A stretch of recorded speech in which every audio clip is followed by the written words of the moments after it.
बात करेंगे D pharma final year के एक question paper hospital and clinical pharmacy, जो कि एग्ज़ाम पॉइंट ऑफ व्यू से बहुत ही इम्पॉर्टेंट है। कल एक बंदे ने क्वेश्चन पूछा था कि सर डी फार्मा में पास होने के लिए कितना मार्क्स चाहिए किसी एक सब्जेक्ट में। देखो, टोटल मार्क्स आपको 40 चाहिए, सेशनल और एक्सटर्नल मार्क मिला के। मतलब सेशनल में कम से कम अगर आपका 16 नंबर कॉलेज देता है और एक्सटर्नल में आप 24 नंबर पाते हैं, तो दोनों मिला के आपका इक्वल टू 40 नंबर होता है और 40 नंबर पे आप पास हो जाएंगे। मोस्टली जितने कॉलेज होते हैं सब 16 से कम अपने बच्चों को पेपर मतलब सेशनल में नंबर नहीं देते। 16 सबसे कम है, उसके बाद 17, 18, 19 तक भी देते हैं। कुछ बच्चों को 20 दिया जाता है, लेकिन बोर्ड ने इस बार रोक लगा दी है कि अगर आप 20 नंबर देते हैं, जब से कोरोना आया है तो उन्होंने हार्ड कॉपी की डिमांड कर दी है। इस वजह से 19 नंबर तक एटलीस्ट देते हैं, 18 भी देते हैं, 16, 17 भी देते हैं। तो आपको समझ में आ गया कि आपको एक्सटर्नल और इंटरनल मिला के टोटल 40 नंबर पाना होता है। तो आप ये मान के चलिए कि 25 नंबर या 24 नंबर का कोशिश करिए कि एक्सटर्नल मार्क्स आपको मिल जाएं, लेकिन आप इससे अच्छा मेहनत करके जाइए। तकरीबन ये टारगेट बना के जाइए कि आपको एक्सटर्नल में 40 नंबर मिले, तब जाके 30 या 35 नंबर आपको मिलेगा। तो ये स्टार्ट करते हैं। हॉस्पिटल एंड क्लिनिकल फार्मेसी 2019 जून में ये पूछा गया क्वेश्चन पेपर है। इसमें 2 सेक्शन हैं, ठीक है। क्लिनिकल फार्मेसी के अलग हैं और हॉस्पिटल फार्मेसी के अलग हैं। अब आप यहाँ पे देख सकते हो 3 घंटे का क्वेश्चन पेपर होगा, 80 नंबर का। अटेम्प्ट 5 क्वेश्चन कह रहा है कि 3 question from section A and any 2 question of section B. कुल मिला के सेक्शन ए से आपको 3 क्वेश्चन करना है, 5 क्वेश्चन दिए हैं, और सेक्शन बी से आपको 2 क्वेश्चन करने हैं। कुल मिला के आपको 5 क्वेश्चन करने हैं दोनों सेक्शन में मिला के, हॉस्पिटल और क्लिनिकल फार्मेसी। बाकी अब आइए डिस्कस करते हैं क्वेश्चन पे। क्वेश्चन नंबर पहला है सेक्शन ए में, health delivery system in India. Health delivery system in India के बारे में बताइए कि कैसे हेल्थ डिलीवरी सिस्टम है भारत में, उसको एक्सप्लेन करना है आपको। नेक्स्ट क्वेश्चन है, discuss the requirement of pharmacist space and equipment for a hospital pharmacy. इसके बारे में आपको बताना है, ये भी आपका 8 नंबर का क्वेश्चन है। नेक्स्ट क्वेश्चन हम देख लेते हैं। नेक्स्ट क्वेश्चन अपना आता है 2 में, सेक्शन नंबर ए का दूसरा क्वेश्चन, दूसरे का ए आपका है, discuss the short the various drug distribution system to in patient in the hospital.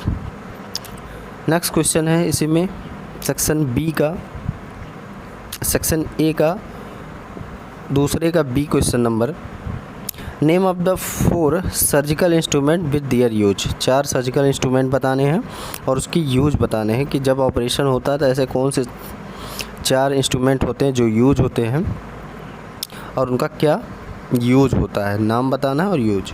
Next question है, name of the 4 accessories with their use. 4 accessories बताना है जो हेल्थ के लिए यूज हो रही हैं और मतलब उनका नाम बताना है और यूज बताना है, ठीक है। सेक्शन नंबर ए के तीसरे क्वेश्चन को देखते हैं। तीसरे क्वेश्चन में कह रहा है, discuss the objective of the pharmacy and therapeutic committee.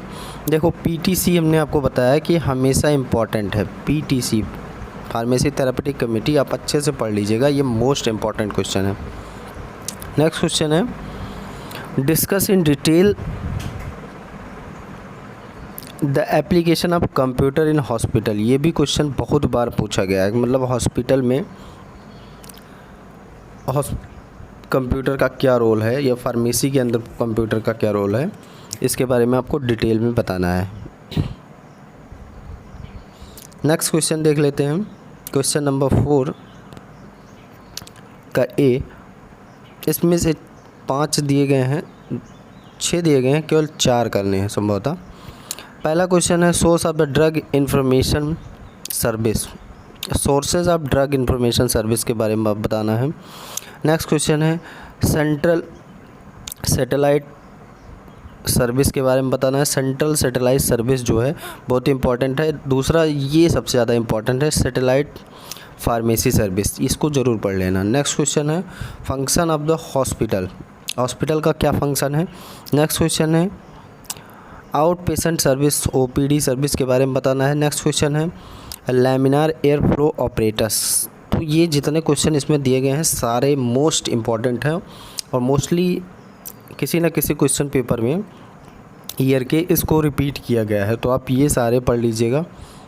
In patient के बारे में भी आप पढ़ लीजिएगा, आउट पेशेंट के बारे में ज़्यादा पूछा है लेकिन आप इन पेशेंट और आउट पेशेंट दोनों पढ़ लीजिएगा। सेक्शन बी पे आ जाते हैं, क्लिनिकल फार्मेसी की बात कर रहा है। देखो सेक्शन बी में आपको कुछ लैटिन टर्म दिए गए हैं, उनको आपको ट्रांसलेट करके बताना है इंग्लिश में। पहला आपका होरस सोमनी है। होरस सोमनी का मतलब होता है कि जब कोई पेशेंट बेड टाइम पे वो दवा ले, ठीक है, जैसे मान लीजिए कोई ड्रग दी गई, एचएस भी बोलते हैं, तो आप ये यूज पहले किया जाता था लैटिन टर्म में होरस सोमनी, अब नहीं यूज किया जाता है, लेकिन आपको याद रखना है बेड टाइम या एचएस भी बोल सकते हैं। इसलिए एचएस का मतलब होता है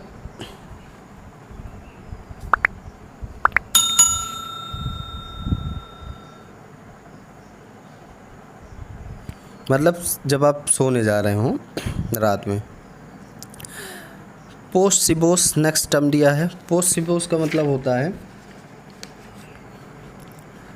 आफ्टर मील, मतलब खाना खाने के बाद जो दवा लेना है उसको बोलते हैं पोस्ट सिबोस, पीसी, ठीक है। नेक्स्ट क्वेश्चन है आरएक्स। आरएक्स मोस्टली प्रिस्क्रिप्शन को बोलते हैं, मेडिकल प्रिस्क्रिप्शन। ये एक लैटिन टर्म है, ठीक है। इसका मतलब होता है कि टू टेक। नेक्स्ट टेर इन डाई। टेर इन डाई में का मतलब ये वाला, इसका मतलब होता है कि कोई भी ड्रग आपको दिन में 3 बार लेना है, 3 टाइम्स ए डे, एक दिन में 3 बार लेना है। TDS भी बोल सकते हैं, TDS। तो ये पूरी कुछ टर्मिनोलॉजी थी। अब आगे देखो, explain the following doses form. कुछ डोजेस फॉर्म दिए गए हैं, उसको एक्सप्लेन करना है। पहला है एरोसॉल्स, दूसरा है टिंचर, और तीसरा है लोजेंसेस, और चौथा है इम्प्लांट्स। इन सब के बारे में आप पढ़ लीजिएगा अच्छे से। क्वेश्चन नंबर 6 पे आ जाओ, इनमें से किसी 2 को करना है। फार्मासिस्ट एंड पेशेंट काउंसलिंग के बारे में पहला क्वेश्चन। दूसरा क्वेश्चन है discuss in short the manifestation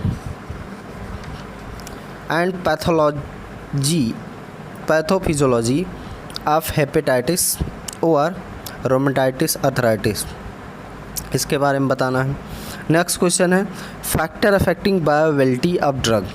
कौन कौन से फैक्टर हैं जो ड्रग की बायोअवेलेबिलिटी को कम करते हैं,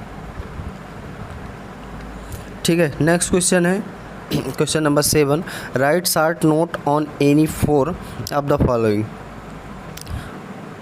6 दिए गए हैं, इनमें से 4 करने हैं। पहला है ड्रग एब्यूज़। ये सारी टर्मिनोलॉजी बहुत ही इंपॉर्टेंट है, क्लास में हमने शायद पढ़ाया भी है। पहला है ड्रग एब्यूज़, दूसरा है ड्रग इंट्रैक्शन, तीसरा है कार्डियोवैस्कुलर डिजीज़, और चौथा है फंक्शंस ऑफ क्लिनिकल फार्मेसी, और पांचवा है टेट्रोजेनिसिटी, और छठवां है नारकोटिक्स ड्रग पॉइजनिंग। तो इन सबको आप एक बार डिटेल में पढ़ लीजिएगा, ठीक है। ये पूरा आपका क्वेश्चन पेपर था डी फार्मा फाइनल ईयर का, हॉस्पिटल एंड क्लिनिकल फार्मेसी का, 2019 जून में पूछा गया है। बाकी हमने कल आपसे बोला था कि आपका जो एनाटॉमी का पेपर है वो अपलोड कर दिया जाएगा, लेकिन किन्हीं कारणवश पेपर बन नहीं पाया था जहाँ पे दिए थे प्रिंट करने के लिए, तो इस वजह से आप लोगों को अभी तक पेपर नहीं मिल पाया है। आज 10 से 11 बजे तक मैं कोशिश करूंगा कि एटलीस्ट 12 बजे तक तो अपलोड ही कर दें एनाटॉमी का पेपर। उस वीडियो को ज़रूर देखिएगा। टेलीग्राम, नीचे डिस्क्रिप्शन में टेलीग्राम चैनल का लिंक दिया गया है, आप वहां पे भी ज्वाइन कर सकते हैं। इस पेपर की हार्ड कापी आपको वहां पे मिल जाएगी। चैनल को सब्सक्राइब करें, वीडियो को लाइक करें और दोस्तों के साथ शेयर करें। Thank you.